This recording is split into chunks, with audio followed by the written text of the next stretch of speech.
Hello mga kapatid, no? Sa mga hindi pa ako nabaptize in the Spirit, no? Ito, no? Wala akong mawawala, no? Kahit anong religion mo, try mo, wala nang mawawala, no? At dito mo pa nga malalaman, no? Kung totoo talaga si Jesus. Game, pangalan mo lang, tapos sabay ka sa akin, no? At kung naniniwala ka ba kay Jesus, ito kailangan to, no? Try mo lang, no? Maniwala lang ngayon, no?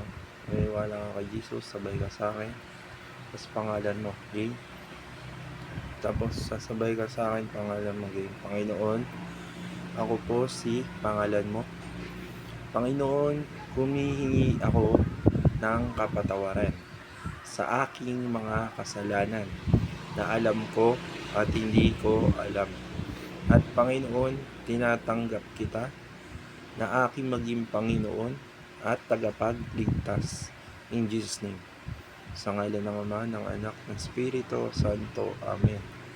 No, kaugnay ho yan doon sa Matthew 28:18-20. No, na nakalagay nga, diba? I giving you authority. No, binigay na sa akin yung otoridad, sabi ni Jesus. No, so, go and make disciples. No, giving you authority to baptize them, teach them, no, ng mga utos ko, two greatest commandments: love your God with all your heart, or your mind, or soul, and love your neighbor as you love yourself.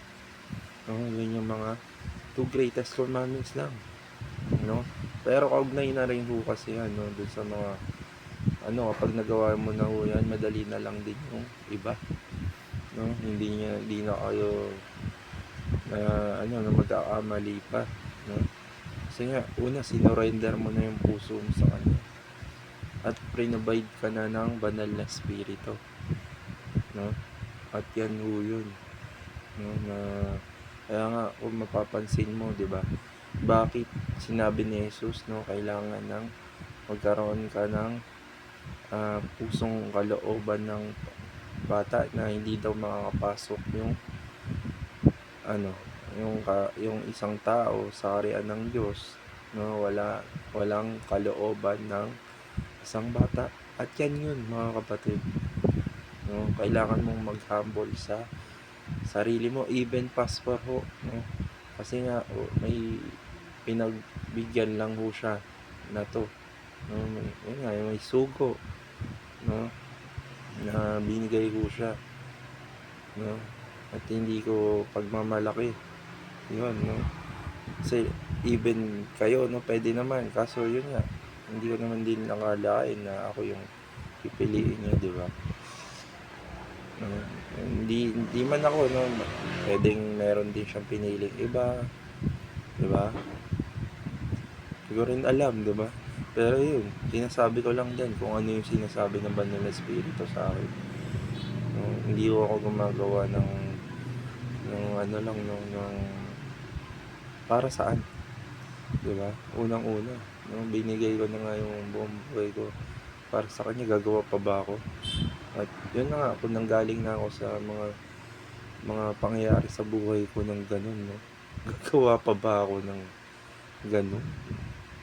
Na sa Diyos pa, no, hindi pa ako pumili kung maggagawa lang ako ng istorya.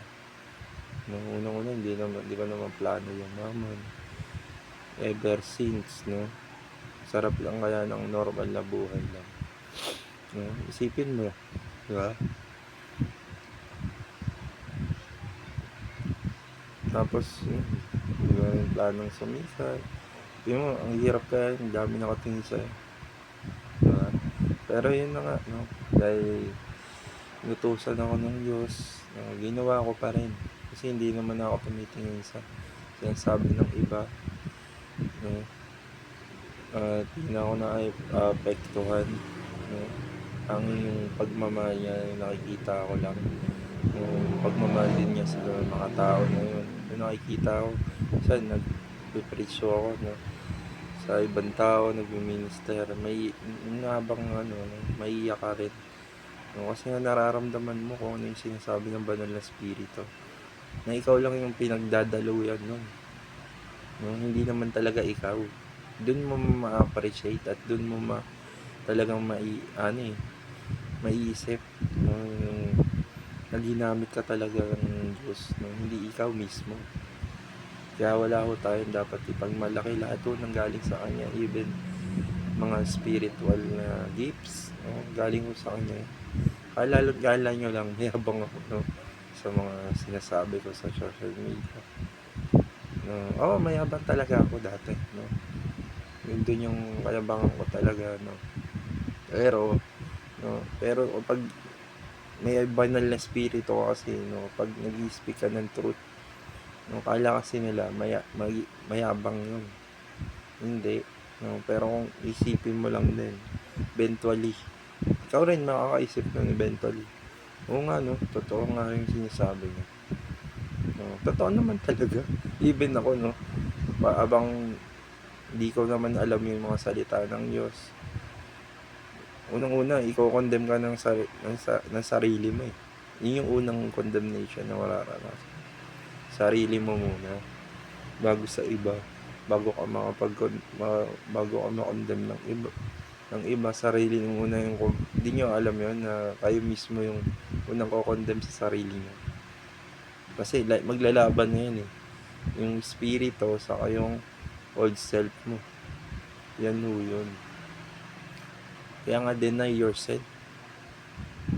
Kaya napakahalaga ho yan, na maunawaan ho yung mga bagay-bagay, no? Kaya nga napakahalaga magbasa ho tayo ng Biblia. Bago ho ko to narating, no, nagbasa ho ng 4 na service, servisan ko, no? Eto bunga ho nun. Hindi ho, kaya nga yung iba nagtataka, baliw ba to, yung 4 na service, tapos nagbabasa pa parang ano, hindi. Yun, kasama ho yun sa Seek God First, the Kingdom of Heaven. No, kung alam mong Diyos siya at napakataas ng kalidad niya, no? Kasi nga, kung bababa ka sa understanding ng pagiging bata, no? Isipin mo, kung isipin mo bata ka, maintindihan mo, ito yung magulang ko, no? Paano ko siya maunawaan ng no, ibig sabihin, yun nga, magbababad ka talaga sa Kanya, sa salita niya, no? Hindi yan yung para lang no, kung ano yung naunawaan mo na yun. May Bible study, isa yun, no? Maraming bagay na pwede kang gawin upang mas makilala mo siya. Kaya nga, humanap, pumatok, humingi, no? Yun hindi yun yung nakalagay sa Bible na walang dahilan yan. May purpose lahat po yun. Even single thing lang ng mga verses dyan, napakalaking bagay ho yan, no? Yan din yung yung context, mahalaga din ho yun. Pero ang literal na dyan, no, yung salita ho ng Diyos, no, gawin yung literal. Salita ho talaga ng Diyos sa'yo, no? Mag-i-speak ho talaga siya sa inyo through the Holy Spirit, no? May spiritual ho yan, no? Hindi lang ho yan na basta na nandyan lang ho siya, no? Talagang mangungusap po talaga siya. Kung sa mga sa fiction, naniniwala ho tayo, aswang, ganyan, aswang, duwende, mas paniwalaan nyo. Nangyayari na nga sa panahon ngayon. Mas i-overpower nyo yung kanyang salita, bigyan nyo ng buhay. Yan ho yun, ibig sabihin ni Jesus yan, no? Kaya nga, yung sinabi niya dun sa diba, yung sa salita niya rin, sa nakikinig ng aking salita, parang nagtayo ng bahay, no, sa bahay na bato, no, hindi talaga siya matitinag. Yun yung ibig sabihin nun. Kaya nga yung isang category naman doon, no, yung hindi, yung parang nakinig na salita pero hindi naman ginawang diba, nawasak, no, tuluyang nawasak, diba? Hindi mo naman kailangan na i-perfect yung pagkaka-memorize. Kung kaya mo, perfect mo, pero ang pinaka dapat mong i-perfect yung sa puso mo. At kusa na yan. Hindi rin naman yan dun sa dapat perfect yung yung buhay mo dito sa mundo, kasi nga mawawasak na ito eh. Diba? Kung isipin nyo yun, sige, nandiyan na tayo, may blessing, nagkaroon naman ng ganyan, ganito, okay naman yan, galing naman kay Lord yan, no? Pero kung ipo-focus mo yung isipan mo sa mundo at mawawasak naman yung mundo, tingin mo ano na yung panggagalingan ng pananampalataya, yung nawala lang yung galing nga sa kanya yung blessing na yun, pero nawala, diba? Wala na, diba? Unlike dun sa pananampalataya at salita mo ng Diyos na hindi kailan mawawala, no? At yan mo yung pagkakaiba. Kaya nga sinabi rin niya sa John, no? Mawawala yung sanglibutan, yung pagnanasa ng mundo sa mata, diba? Sa mga alay na bagay, no? Hindi ko naman sinabing maging perfecto ka, no? Even ako, nagkakasala ako. Ang doon, no? Yung full commitment mo sa Diyos. At yung pagiging holy mo, hindi siya yung parang scripted. Talagang gawin mo siyang totoo. Kung ano lang yung kaya mo, at dun kanya tutulungan. Kasi kapag ginawa mong scripted yun, scripted na lahat. Dun binibihag ka na ng kaaway, no? Kahit na sabihin mo pang sobrang linis mo, diba? Yung puso mo hindi naman, na nakatingin ka na sa ginagawa ng iba, hindi mo na nakikita yung work mo. Mahalaga din yun, no? Natingnan mo din yung iba, lalo na kung pastor ka o diba? Andun yun, kaso yun nga, huwag mong alisin yung continuous na learning about sa kanya, kasi hindi natatapos yan. Kung gaano kalayo yung langit at lupa, ganun din yung karunungan ng Diyos. At yun mga kapatid. At hindi niya ako napili, basta pinili niya lang ako. Ibig sabihin, sa pinagdaanan ko, no, naitawid ko yun, no? Hindi yan dahil naging Christian lang ako, no? Even Katoliko pa ako, no? Niniwala na ako sa kanya. Kaya nga, body of Christ, ibig sabihin, iba-iba sangkay, no? Matatagpuan mo sa Iglesia ni Cristo, sa Muslim, nakikita yan eh, no? Yung talagang willingness niya sumunod, no? Na talagang hindi sila, diba? Yung sa Katoliko naman, yung faith naman, no? Sa born again naman, yung sa scripture, sa salita ng Diyos. Pag pinagsama-sama nyo body of Christ, doon yung makikita, no? Na galing ho talaga sa kanya. Ang pagkakamali ho kasi natin mga tao, no? Nagkaroon ho tayo ng sarili-sariling paniniwala eh. Doon na ho nagkatalo-talo, na ito yung konsepto na to, ganyan, sa pinuno ng ganito, ganyan, ito dapat masunod, huwag ka nang tumingin sa iba, ito na lang. Yan na ho, nagkaroon ng deception yung kaaway sa bawat isa, no? Kaya nga napakahalaga, no, yung paninindigan ko dapat sa salita ko ng Diyos. Ano ba yung salita ng Diyos na nanggaling sa pinaka malapit sa panahon ni Jesus? Yan yun, yung Biblia ho. Kaya nga babalik ko kayo sa una. kung ang relihiyon nyo ay tradisyon lang, no? Pinanggalingan ng mga ninuno nyo, makikita nyo naman din mga may tinatawag din generational curse, no? Totoo din yan, no? May curses talaga yan, nakalagay din yan sa Biblia. Mga pag ginawa ng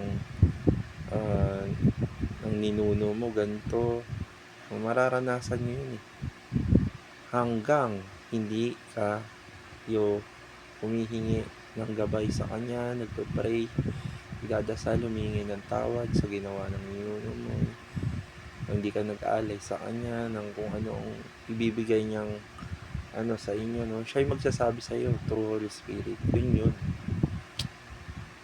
no? Tapusin na natin yung mga pagkawatak-watak, mga kapatid, no? Kasi nasa huling panahon na tayo. At kung titignan nyo yung dalawang konsepto na to, yung impyerno at langit, no? Diyan ka lang pupunta.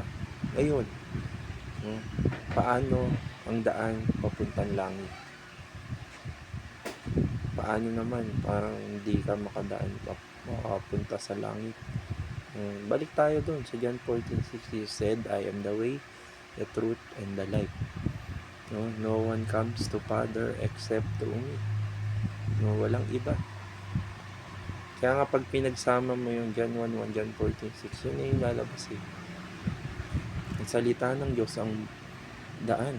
Yun yung daan. Basahin mo siya. Ang salita ng Diyos ang katotohanan. Doon ka makakatalaga ng katotohanan. Ang salita ng Diyos ang buhay. Walang ibang makakapunta sa Ama kundi sa pamamagitan ng salita ng Diyos. At yan din yun, no, mga kapatid, na doon na tayo babalik sa ginugulo ko ng kaaway, no? May pinapaisip siya sa akin, no? At ito yun, no? Ito naman yung dapat maunawaan natin, no?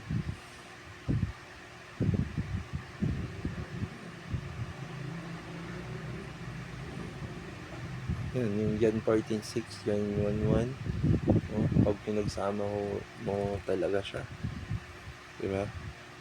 Yun na yun, si Jesus, no? At yung ito pa, yung mga propesiya sa Biblia, naalala ko na. Diba? Lahat ng propesiya sa Biblia ay natupad. 2,500 prophecies ang natupad, no? At 2,000 prophecies pang hindi nangyayari.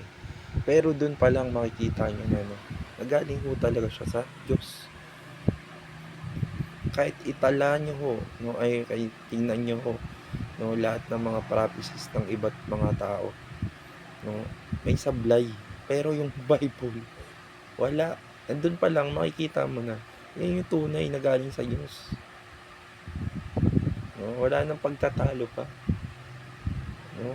Logical na lang yan Ang nangyayari ko kasi nagiging legalism tayo sa kung anong paniniwala natin. Kasi yun na yung buhay tayo Alisin nyo yun. Kung yung mga diba, Nokia, diba, hindi siya nag-adapt sa panahon na to. Ano nangyari? Nalugi. Ganun din, no? Pwede kang malugi yung kaluluwa mo at mapunta sa impyerno dahil sa mga hindi ka sumabay sa agos, no? Kaya nga yun nangyari o naganap sa panahon ni Noe. Yan nangyari na sa panahon ngayon. Panahon din ni Lot, no?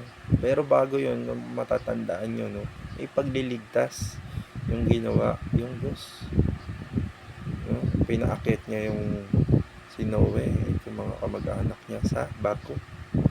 Gayun din naman, no, si Lot, no, ayaw niya magpahabak, mga kapatid.